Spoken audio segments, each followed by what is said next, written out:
Hare Krishna, Dandavat Pranams, dear devotees. Today is 12th of May 2024.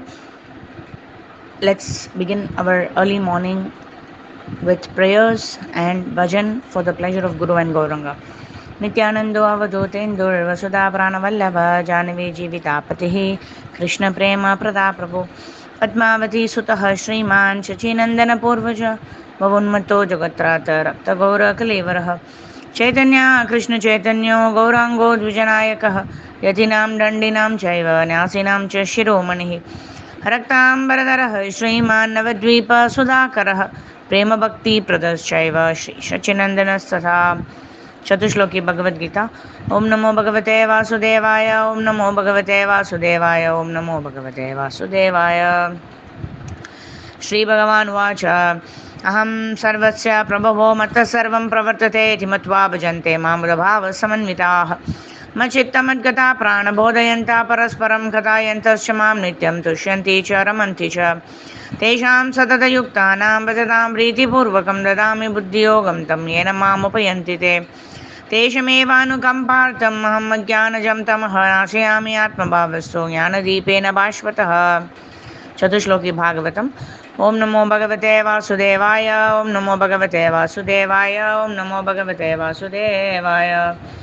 Shri भगवान् वाच अहमेवासमेवाग्रे नान्यद्यत् सत्परं पश्चादहं यदेत च यो वसिष्येत सोऽस्म्यहं हृदयेरितं यत् प्रथीयेत न प्रथीयेत चात्मनि तद्विद्यादात्मनो मायां यथा भासो यथा तमः यथा महान्ति भूतानि भूतेषु चावचेष्वनो प्रविष्टानि अप्रविष्टानि तथा तेषु न तेष्वहम् एतावदेव जिज्ञास्यं तत्त्वजिज्ञासुनात्मनः अन्वयाव्यतिरेकाभ्यां यस्यात् सर्वत्र सर्वथा।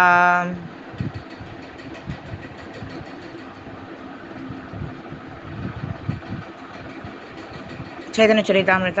जय जय श्री चैतन्य जय नित्यानंदा जय अद्वैत चंद्र जय गौरभक्तवृंदा वंदे गुरून् ईशभक्तान् ईशमीशावतारकान् तत्प्रकाशं सदच्चक्ते कृष्ण चैतन्य सम्यकं वंदे श्रीकृष्ण चैतन्य नित्यानंदो सहोदितो गौरोदे पुष्पवन्तौ चित्रौ छन्दो तमोनुदो यदद्वैतं ब्रह्मोपनिषदि तदप्यस्य तनुभायात्मान्तर्यामि पुरुष इति सोऽशांश विभवः षडैश्वर्यै पूर्णो स भगवान् स स्वयम् अयं न चैतन्यात् कृष्णः जगति परतत्त्वं परमिह अनर्पितचरीं चिरात् करुणयावतीर्णः कलौ समर्पयितमुन्नतो जुलरसांस भक्तिः श्रियम् हरिः पुरडसुन्दरदुरीगतम्बसन्दीपितः सदा हृदयकन्दरे स्फुरतु वः शचीनन्दनः राधाकृष्ण प्रणयविकृतिर्लादिनी शक्तिरस्मात् एकात्मानामभिभुवि पुरदेहभेदं गतौ तौ चैतन्याख्यं प्रणमदना तद्वयं चैक्यमाप्तं राधाभावदुदी सुफलितं नौमि कृष्णस्वरूपं श्रीराधाया प्रणयमहिमा कीदृशो वा नैव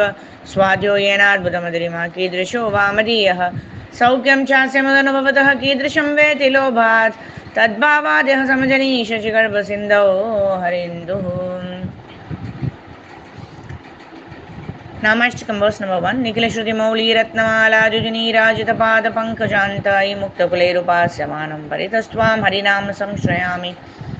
श्रीमद्भागवतं 10.1.4 निवृत्तदर्शैरुपगीयमानात् भव औषधाश्रोत्रमनोभिरामात् कौत्तमश्लोकगुणानुवादात् पुमन् विरज्येत विना पशुघ्नात्। Today's Vaishnava bhajan for the pleasure of Guru and Gauranga is Radhe जय जय माधव दैते गोकुल तरुणी मंडल महिते राधे जय जय माधव दैते दामोदरारति वर्धन वेशे हरिनिष्कुट वृंदा विपिनेशे राधे जय जय माधव दैते वृषभानुदादि नवशशीलेके ललिता सखी गुणा रमित विशाखे करुणां कुरु मयि करुणा भरिते सनक सनातना वर्णित चरिते राधे जय जय माधव दैते गोकुल तरुणी मंडल महिते राधे जय जय माधव दैते। Hare Krishna, Dandavat Pranams. So we meet now at 5 o'clock for Brahma Muhurta chanting session. Please do join us. And tomorrow we will be joining for our Bhagavad teachings of Lord Chaitanya study. So tomorrow is Monday. Today is Sunday. So Monday to Friday we are doing at 12:30 p.m. Indian Standard Time.